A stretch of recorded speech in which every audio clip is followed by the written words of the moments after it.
In the silent early hours of the morning, a furious man grumbled about how late his simple Chinese food delivery was while complaining about people's general disregard for their own work. Corrupt politicians, companies exploiting subcontractors, no one taking their profession seriously anymore. He ranted about all this in front of a young man hanging upside down, asking if he didn't agree. He went on to say that he was simply doing his job with professionalism, since it was precisely the hanging man's lack of professionalism that had put him there, making so many enemies that he deserved that fate. About to hit him with a baseball bat, the man hesitated when he saw the victim swinging. He warned that a blow in the wrong spot could kill him before it was time. After all, the order was to beat him as much as possible before the final execution. That was when the delivery finally arrived, as glaringly late as its timing was perfectly on point. The man found himself facing the helmeted stranger, unable to understand how he had gotten past the guard stationed outside. The delivery man, unfazed, set the box on the ground, opened it, and began counting something with his finger, concluding out loud that there were 10 armed people on site, which, according to him, justified an extra fee of 50,000 won per head plus a night fee, adding up to an additional 700,000 won. When asked who he was, the young man simply stated that he'd only get paid if he eliminated everyone there. The order was given for the thugs to attack him. The confrontation was quick and brutal. Lee Sang, the delivery man, kicked the box lid into the first man's face, twisted the arm of another who tried to grab him from behind, and threw him across the room, and kept counting his victims as he took them down one by one, saying that he was in a hurry because of his next delivery. The gang boss, desperate, tried to bribe the young man, offering double or even triple what they were paying him, but was immediately knocked out. After finishing the job, Lee Sang crouched down next to the gang boss and took a photo as proof, calmly informing him that this had been a clear violation of the terms of service. Approaching the gagged hostage, he pulled the tape off his mouth. The man, relieved, asked to be untied immediately, assuming that was part of the contracted service. Lee Sang, however, clarified that rescuing him wasn't included in the original request, and that if he needed further services, he should submit a formal request. He then left a business card tucked in the man's mouth, identifying himself as a delivery man for the company Paradise Deliveries, under the name Lee Sang, willing to take on any job related to fighting as long as the pay was good. The narrative then revealed who that young man was. Lee Sang, only 18 years old, a high school student who had already racked up years of experience in this business and managed to earn an impressive amount of money for someone his age. Even so, real estate prices kept climbing without end, and even working his whole life, he knew it wouldn't be easy to reach his big goal. Lately, jobs had been growing scarce, and he found himself further and further from the financial target he was chasing. Exhausted, he wished out loud that a fortune would simply fall from the sky into his hands. It was at that exact moment that a girl literally fell right beside him. The man who had pushed her apologized mockingly, saying he only wanted to say hello to her, and taunted her for having flown so far from a simple touch. The girl, visibly irritated, stared at him with contempt, which made the man say she didn't know her place and that she should accept becoming his girl since her family had gone bankrupt, offering her money in exchange for submission. But at that moment, Lee Sang demanded the man apologize. The people around him immediately recognized Lee Sang, warning that not even the school's upperclassmen messed with him. A physical confrontation nearly broke out, but was stopped by the man's own group, who apologized on his behalf and pulled him away. Before leaving, Lee Sang left a business card on the top of the girl's head, offering his beat down for hire services with a special discount in case she needed help in the future. The girl stayed there, watching the card, deep in thought. Later, alone and having gone hours without a single call, Lee Sang reflected on how hard it was to survive in that market, surrounded by imposing buildings, none of which belonged to him. A new request finally came through on his phone. The destination was the penthouse of the luxurious Tower Palace in Gangnam. Curious about who lived in such a magnificent place and what kind of grudge that person might have built up, he got ready, put on his helmet, and set off, determined to earn his money. Upon arriving at the dark, seemingly empty penthouse, Lee Sang noticed a strange sensation as if the floor were sticky. Before he could investigate further, he was ambushed by men armed with baseball bats and axes. He reacted with precision, knocking them out one by 1 while mentally complaining about the lack of advance warning regarding the head count, which would force him to recalculate the extra fees. The attackers, realizing he wasn't an ordinary target, tried to surround him as a group, but Lee Sang kept taking them down with a combination of well-placed strikes, including improvised use of a table leg. Even when a heavy-set man tried to restrain him from behind, he broke free with impressive ease, provoking his opponent to attack him head-on. When the last thug was finally taken down, the door opened to reveal the true client, the penthouse owner herself, who had orchestrated the entire ambush as a test. She explained that the men sent had been professional assassins sent after her, and that Lee Sang had performed impressively well by neutralizing them without suffering a single scratch and without killing anyone. Impressed by his skill, she proposed hiring him officially as her personal bodyguard, since her current protection was struggling. Lee Sang, however, refused immediately, stating that he didn't work as anyone's exclusive bodyguard, since that went against his operating policy, and he further needled her by saying he already knew, through one of the defeated thugs, that her family had lost their entire fortune. The woman, unfazed, insisted she would pay in cash, provoking even more disdain from the young delivery man, who demanded only that she hurry up and pay the delivery fee, already including the extra charges for the unplanned work, with no discount whatsoever. A genuine stack of bills began to fall to the floor, adding up to the colossal amount of 100 million won in cash just for the job. Even faced with Lee Sang's policy of refusing fixed arrangements, she insisted that she needed his strength just as much as she needed his money, asking one last time whether he would accept the deal. That night, in front of an ATM, Lee Sang held one of the crumpled bills, hesitant, about to deposit the amount. Checking the money's authenticity on the machine screen, he realized the bills were genuine. 2 hours earlier, he had confronted the woman, saying he had almost fallen for her act and declared his refusal of the job, making a point of saying that if they crossed paths at school, he would pretend not to know her. Now, back in the present, Lee Sang kept turning over the possibility that those bills might, after all, be real,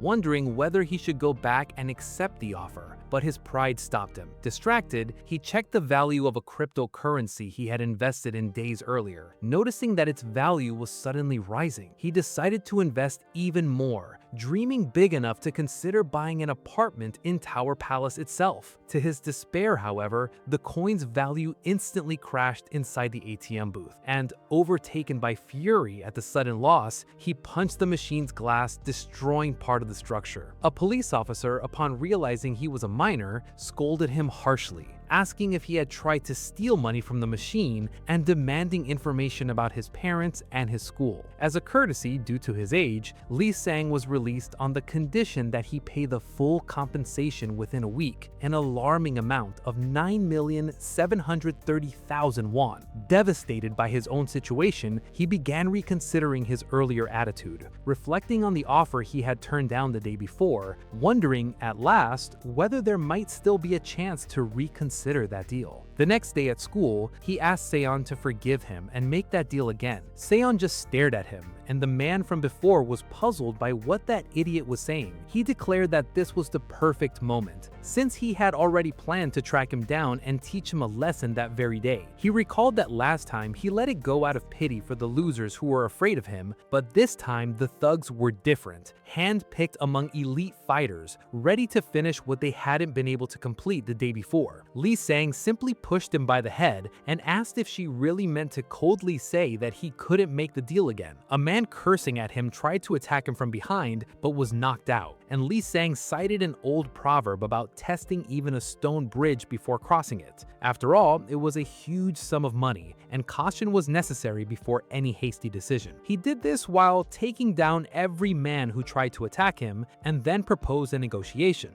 Instead of the 100 million agreed on per job, he would charge half that amount, after taxes, and suggested formalizing everything through the app, asking for only 10 million upfront since he needed money quickly due to an unexpected expense.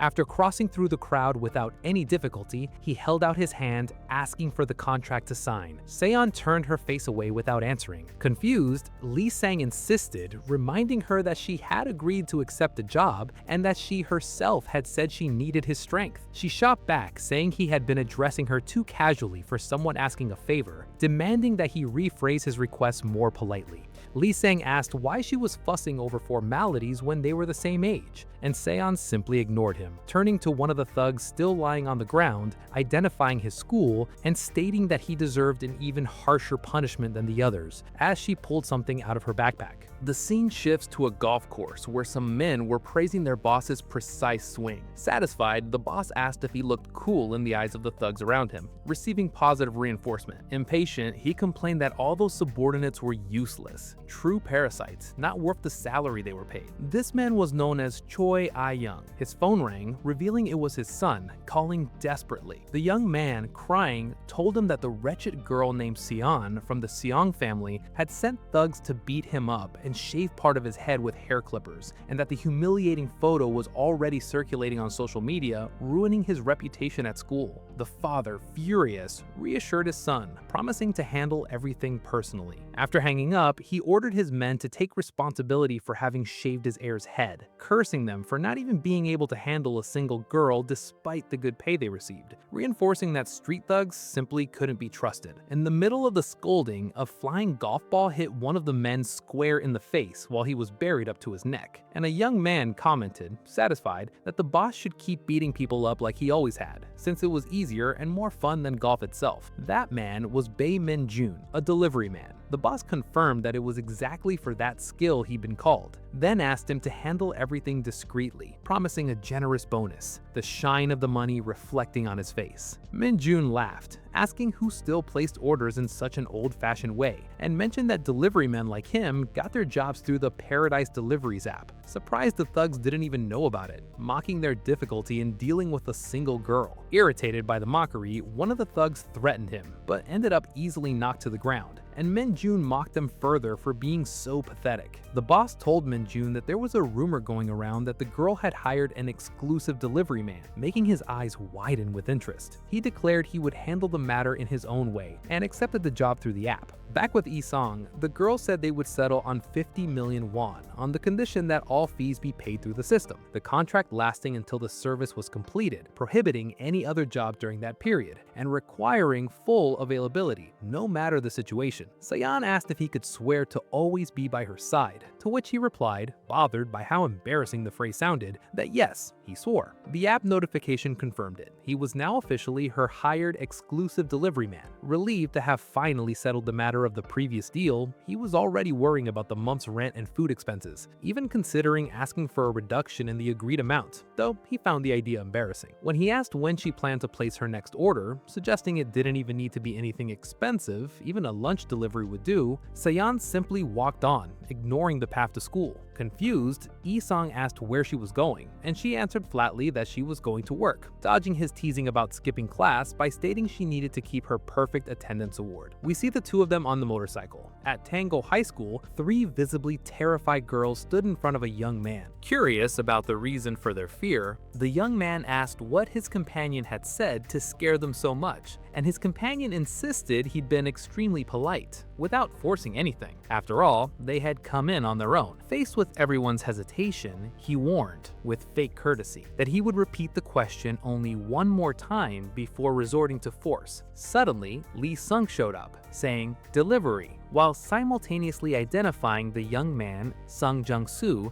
a third-year student at Tango High School. The young man scolded his companion for eating like a pig at that time of morning, demanding an explanation for the delivery order placed under his name. Before he could react, the boy was knocked down with a punch, and the others immediately surrendered. Seon then appeared, asking if the job had been done as requested, receiving confirmation that the delivery had been completed quickly and precisely. While trying to unlock the boy's phone with face recognition, she complained of the method's inefficiency, scolding Lee Sung for not following her instructions to avoid the face during attacks, calling him an amateur, and demanding more professionalism, as well as ordering him to grab tissues from her bag to clean up the blood. Hidden away, the victim's friends considered fleeing, while Seon pointed at each of them, demanding to know which schools they'd brought the frightened girls from, ordering them to kneel in a corner with their hands raised, threatening them if they lowered lowered their hands without permission. Impressed by her peculiar attitude, Lee Sung just watched her move on, claiming there were still many places left to visit. The sequence of deliveries continued through several schools, a confused boy questioning an order he hadn't even yet placed during lunchtime at Gong High School. Elsewhere, a student ran toward the teacher's office, but was caught by Lee Sung, who politely apologized, saying they were just playing cops and robbers, while dragging the student out of the room. Other ridiculous names and nicknames being crossed off the list as the target's phones were collected and in the end placed in the folder. With only one last location left to complete the day's deliveries, Seon warned that this would be, without a doubt, the toughest challenge they'd face. Lee Sung, seizing the moment, asked if they were really on the same team, arguing that even though he just followed orders, he missed any kind of communication between partners who shared a common goal. Seon shot him back coldly, making it clear they weren't partners or colleagues, just client and delivery man, a relationship bound purely by money, one that either of them could break at any moment. As such, it was only natural for her not to reveal anything beyond the necessary. Still, she gave up one piece of information. She was collecting the phones because one of them would surely contain the contact information of the person she was looking for, and her goal was to use that information to finally confront her. Suddenly, a truck lurched towards Seon. Lee Sung jumped in time to protect her, and the two of them fell to the ground. When he asked if she was okay, he got a slap on the hand in response, and Lee Sung said he definitely was not okay. There were still 28 installments left to pay off the motorcycle now broken on the ground. The young man who had been beaten by Lee Sung shouted that the driver hadn't been aiming for them, but for the idiots who'd stolen his phone. He taunted him,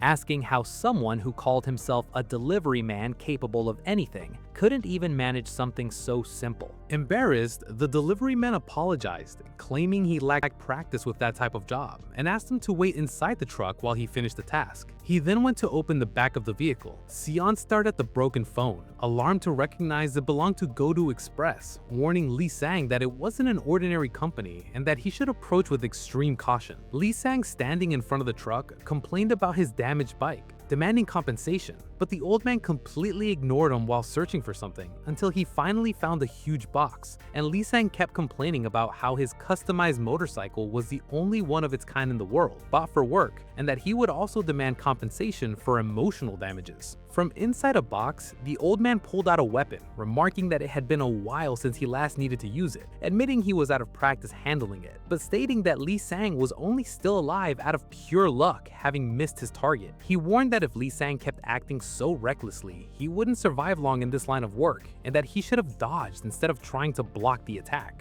Blood spurted from the side of Lee Sang's body. The veteran observed, almost with pity, that the young man's hot, youthful blood made him want to prove his worth at any cost, like everyone at that age. But that impulsive young men like him usually ended up dead from not knowing how to control that impulse. Even so, he encouraged him to stand firm and attack again. Recognizing that it had been a while since his last fight against a long-range weapon, Lee Sang admitted he had misjudged the distance, but assured him that this time he would block correctly, calling for the opponent to strike again. The veteran glared furiously at Lee Sang, repeating his warning that acting recklessly would lead to his death. In response, Lee Sang cocked his fist and destroyed the opponent's weapon with a single blow, leaving the man visibly shaken. Confident, he declared he'd already gotten the hang of it and challenged his opponent to try something else, or he'd crush anything that came his way. The old man, staring in disbelief at what remained of his weapon, remarked that looking at that boy was like looking at himself decades ago, back when he bet his own life on the recklessness of youth, diving headfirst into any fight like a madman, unable to understand today how he survived that way. He then taunted the young man who was in the truck with him, asking why he was afraid to help and suggesting he act like a real man. The young man snapped back in irritation, reminding him that he was the client paying for that service, questioning why he should be subjected to any physical effort, and even demand the refund if they kept insisting on the idea.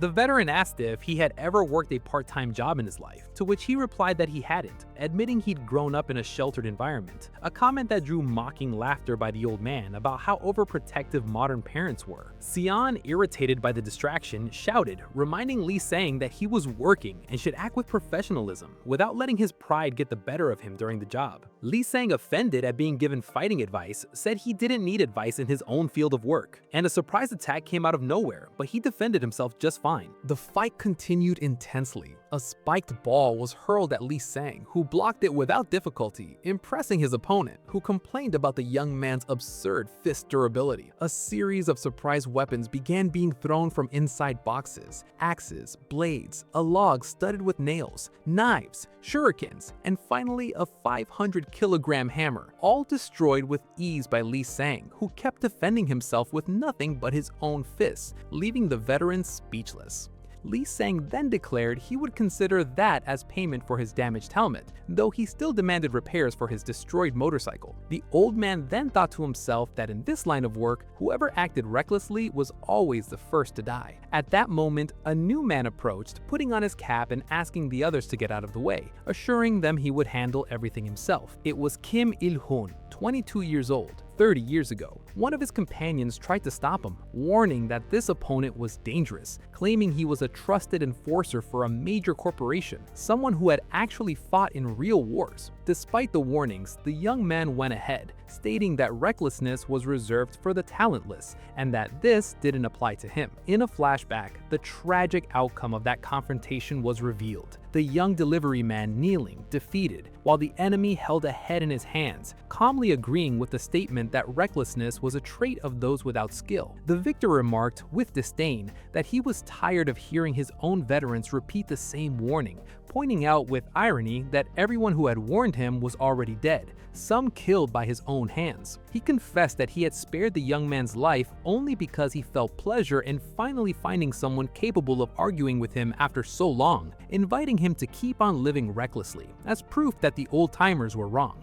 Back in the present, the veteran, now identified as a survivor of that encounter, confessed that since that day he had never been the same man again. He had abandoned hand-to-hand combat, withdrawing completely from the front lines, living in hiding for fear of ever encountering that monster again. 30 years avoiding that meeting, never imagining it would happen right there. Acknowledging that fleeing again would be as reckless as fighting, he wondered if he should keep living that way, cowering and growing old in cowardice, finally deciding that he would not. He declared that in his prime, he too knew how to use his fist like the young man before him, and he charged into the attack only to be launched into the air by a precise punch by Lee Sang, who decided to forgive the debt for the motorcycle, since according to him, he would soon be making much more money anyway. Meanwhile, the kid who had been beaten up by Lee Sang tried one last move, threatening to cut the girl's neck with a pocket knife unless they revealed the location of his lost cell phone. Without hesitation, Seong grabbed the attacker's arm, landed an elbow strike to his stomach and a stomp on his heel, bringing him down with ease, proving that she had been preparing for a long time to defend herself against even trained killers.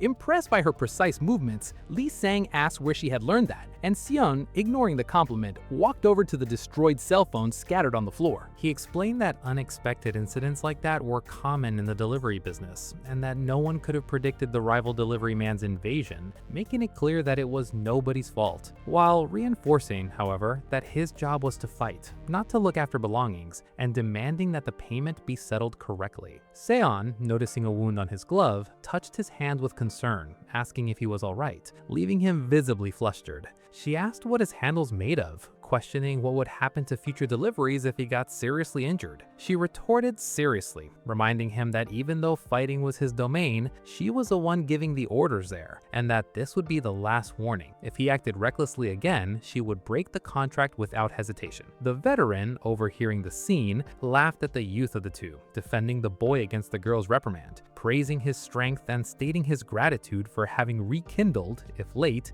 the delivery man's spirit he had lost decades ago. Promising to live the rest of his life without shame, he offered a farewell gift, arguing that the strength of the two youngsters would not be enough without the wisdom and experience of an older adult, a remark met with sarcasm by Lee Song, who reminded him that he had just gotten beaten up himself. With Lee Song's motorcycle destroyed in the previous confrontation, the two decided to go on foot to their next destination, which, according to the veteran, was nearby. Before saying goodbye, however, he warned them gravely. Both of their names had been placed on the priority delivery list, a system in which, unlike regular calls, any delivery man could accept the same order, and only the one who completed the job first would be paid. That meant the two of them would become shared targets, hunted 24 hours a day by delivery men willing to kill them for the reward.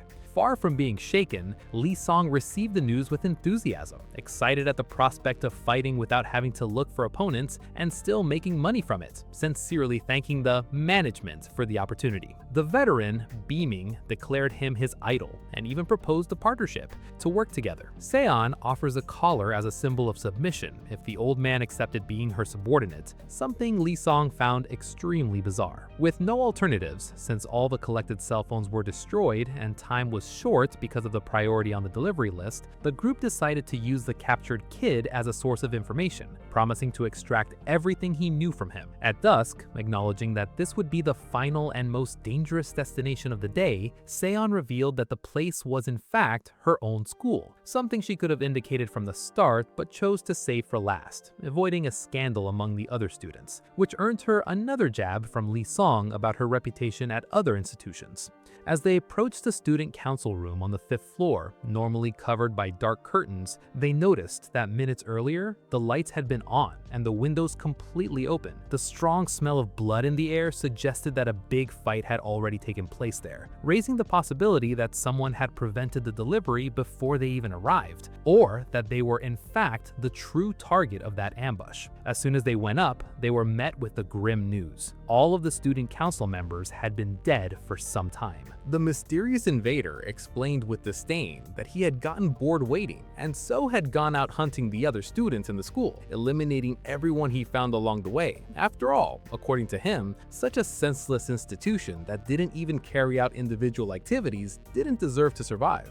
Upon the revelation that there were no living students besides the student council members, the old man commented annoyed that there seemed to be another incompetent, incapable of following the basic rules of the trade, since killing people outside the contracted target was strictly forbidden by an unwritten code among deliverymen. The comment was not well received. With a simple hand movement, the invader cut off the arm of the delivery man who had dared to criticize him, making blood spurt immediately. Without any remorse, he declared he had no interest in wasting time with the weak, telling him to withdraw. Then he revealed his true motivation. Initially, he believed that this job, involving only a high school girl, was a nuisance, even considering killing everyone there just out of boredom. But upon seeing the photo of the real target on his phone, he couldn't contain his excitement. It was then that he recognized Lee Sang, calling him an old childhood friend he hadn't seen in a long time. The two stared at each other, while Seon watched the tense scene. Lee Sang asked, confused, the reason behind all of this, without understanding how that reunion made any sense. Before he could continue, the invader tried to attack Seon, but the blow was intercepted by Lee Sang, who grabbed his arm in time. Provoking him, the rival asked if he was protecting someone, implying a possible romantic relationship, to which Lee Sang dryly clarified that she was merely his client, someone he needed to protect to ensure his payment. The invader then revealed that the true target of the contract was Lee Sang himself, suggesting he set the girl aside so they could settle matters between them. The fight resumed with a new attack at Seon's back, blocked by Lee Sang, who parried the kick with his own foot, but couldn't stop a hand moving dangerously close to her chin, grazing her slightly. The invader asked, sarcastically, if Lee Sang had forgotten what kind of creatures they both really were, recalling the grim fate of others he had sworn to protect in the past. He acknowledged that Lee Sang's raw strength remained intact, but claimed to have the advantage in speed and technique, provoking him to admit that they had never truly tested who would win in a direct confrontation, and that under unequal conditions, the outcome would be obvious. He also mocked the fact that Lee Sang had broken old ties to live disguised as an ordinary student, saying that this peaceful life had clearly left him rusty and out of shape, suggesting he returned to active duty.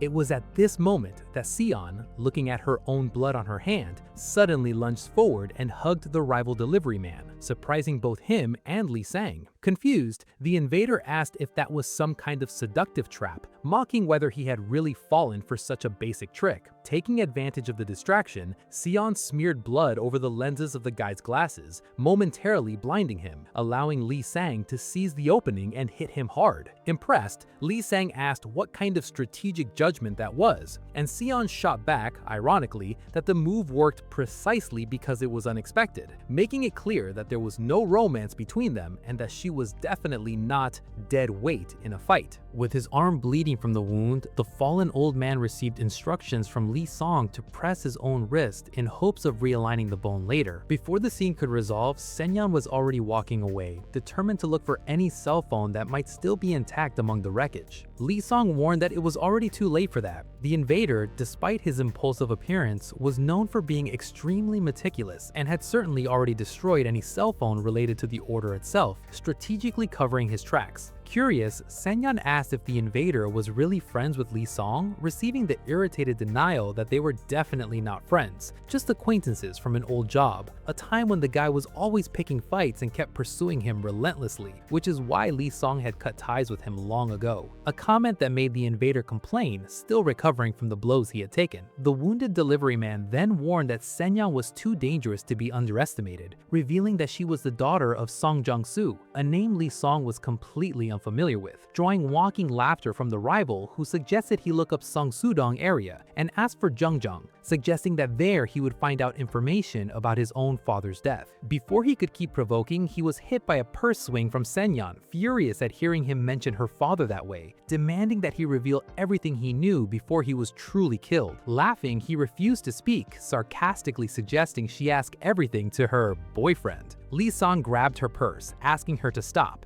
She asked if he was trying to protect the rival just because he believed they now shared the same kind of dark past. He denied it, clarifying that in fact, that man would never talk. He had been trained exactly to withstand any torture, and that continuing to hit him would only result in injuries to her arm, without yielding any information. He argued that it would be more efficient to focus efforts on the next step of the plan. She purposely bumps into him as she walks away, visibly tired of those people. The scene ends in Seong-su-dong, where a delivery notification quietly arrives on an unknown cell phone. A hand appears, checking the message, and the woman says the girl could be useful and should be brought in without injuries. As for the guy with her, he should be torn apart and thrown to the dogs, all handled with elegance, she says.